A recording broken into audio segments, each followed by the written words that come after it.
وقت مسئلہ یہ بن گیا ہے کہ کچھ لوگ ولیوں کے اعتقاد کی وجہ سے ہر ایسے شخص کو بھی مان لیتے ہیں جس کو ولایت کی ہوا بھی نہیں لگی ہوتی بلکہ دشمن دین ہوتا ہے اور باغی شریعت ہوتا ہے۔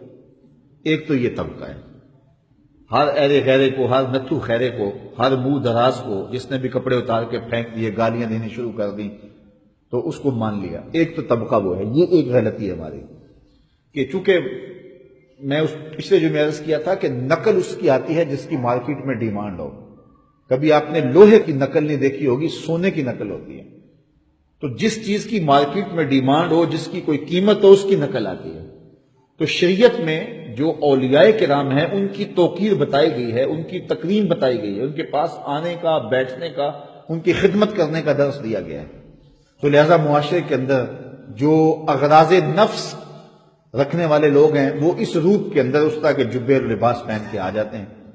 تو چونکہ اصل کی قدر و قیمت ہے تو نقل بھی موجود ہے۔ تو اصل اولیاء اللہ ہیں، اور یہ جعلی 2 نمبر جو بھی سلسلے جو ہے وہ معاشروں کے اندر موجود ہیں اور امت مسلمہ کے اندر موجود ہے، ان کے کام بھی چل رہے ہیں۔ تو ہمیں آنکھیں کھول کے جینے کی ضرورت ہے کہ ہم اصل کو تلاش کریں اور 2 نمبر سے اپنے دین کو، ایمان کو، عقیدتوں کو خراب نہ کریں۔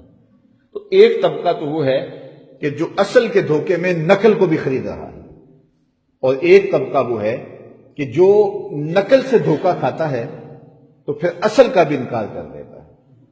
تو جو اصل کا انکار کر دے گا نقل کی وجہ سے تو وہ بھی محروم ہو گئے۔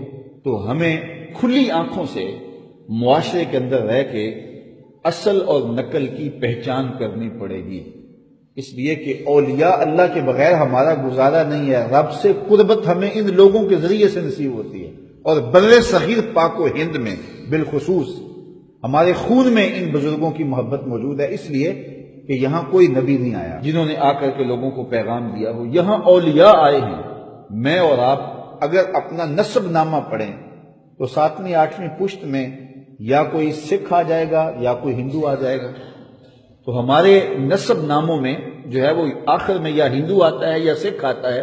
تو پھر آج ہم خیر سے مسلمان ہیں تو یہ صدقہ ہے داتا گنج بخش علی حجویری کا، یہ صدقہ ہے حضرت خواجہ معین الدین چشتی اجمیری کا، یہ صدقہ ہے شیخ احمد مجدد الفسانی کا، یہ صدقہ ہے حضرت بابا فرید گنج شکر رحمۃ اللہ تعالی علیہ۔ تو ہمارے آباء و اجداد کو جو اسلام ملا ہے وہ ان بزرگوں کی وجہ سے ملا ہے، اس لیے جو وفادار خون ہوگا وہ کبھی بھی ان بزرگوں کا باغی نہیں ہوگا۔ لیکن جو بغاوت پھیل گئی ہمارے معاشرے میں اور بزرگوں کے بارے میں بات کچھ لوگ ڈٹائی سے کر بھی دیتے ہیں، تو اس کی وجہ یہ ہے کہ 2 نمبر اور جعلی مال موجود ہے، اور لوگ ان کو دیکھ کے سمجھتے ہیں شاید پرانے بزرگ بھی ایسے ہی ہوں گے، یا یہ کوئی شریعت کے متوازی کوئی دین ہے۔ ایسا نہیں ہے۔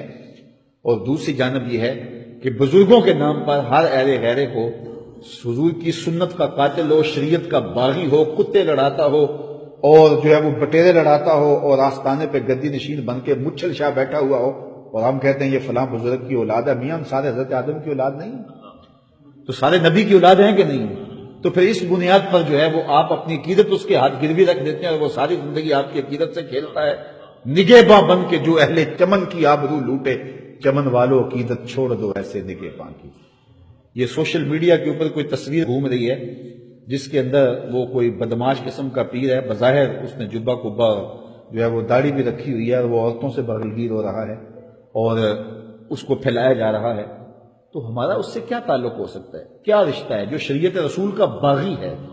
آقا کریم علیہ السلام سے کسی عورت نے مصافحہ کرنا چاہا تو حضور نے فرمایا لا اصافح النساء، میں عورتوں سے مصافحہ نہیں کیا کرتا۔ تو حضور نے تو یوں ارشاد فرمایا۔ تو یہ پیر کہتا جی میری تو بیٹیوں کی جگہ پہ ہے، بکواس کرتا ہے، جھوٹ بولتا ہے، بیٹیوں کی جگہ پہ ہیں، بیٹیاں تو نہیں ہیں۔ تو یہ شریعت اسلامیہ کا مسئلہ ہے۔ حضرت سعید بن المسیب رضی اللہ تعالیٰ عنہ جلیل القدر تابعی ہیں، آنکھوں سے نابینے تھے، 80-82 سال کی عمر میں زندگی اور موت کی کشمکش میں تھے۔ کوئی ان سے ان کا حال پوچھنے گیا، کہا سعید سناؤ کیا حال ہے؟ اللہ کا شکر ہے، شیطان جس روپ میں مرضی آئے میرا کچھ نہیں بگاڑ سکتا۔ لیکن پھر کہنے لگے ہاں اگر عورت کے روپ میں آ جائے تو یہ بڑا اس کا ڈاڈا جال ہے، یہ بڑا مشکل روپ ہے۔ شیطان جس روپ میں مرضی آئے میرا کچھ نہیں بگاڑ سکتا، لیکن عورت کے روپ میں آ جائے تو بڑا مشکل ہے۔ یہ کون کہہ رہا ہے؟ جو 80 سال کی عمر میں ہے۔ یہ کون کہہ رہا ہے؟ جو آنکھوں سے نابینا ہے۔ یہ کون کہہ رہا ہے؟ جو زندگی اور موت کی کشمکش میں ہے۔ یہ کون کہہ رہا ہے جو تابع رسول ہے؟ اور یہ ہٹا کٹا پیر بے پردہ عورتوں کے ہجوم میں بیٹھ کر کے جو ہے وہ رقص و سرود کی محفل سجا کے کہتا ہے او میاں میں پیر ہوں، میرا اندر بڑا مضبوط ہے، بکواس کرتا ہے، جھوٹ بولتا ہے۔ نگہباں بن کے جو اہل چمن کی آبرو لوٹے، چمن والو عقیدت چھوڑ دو ایسے نگہباں کی۔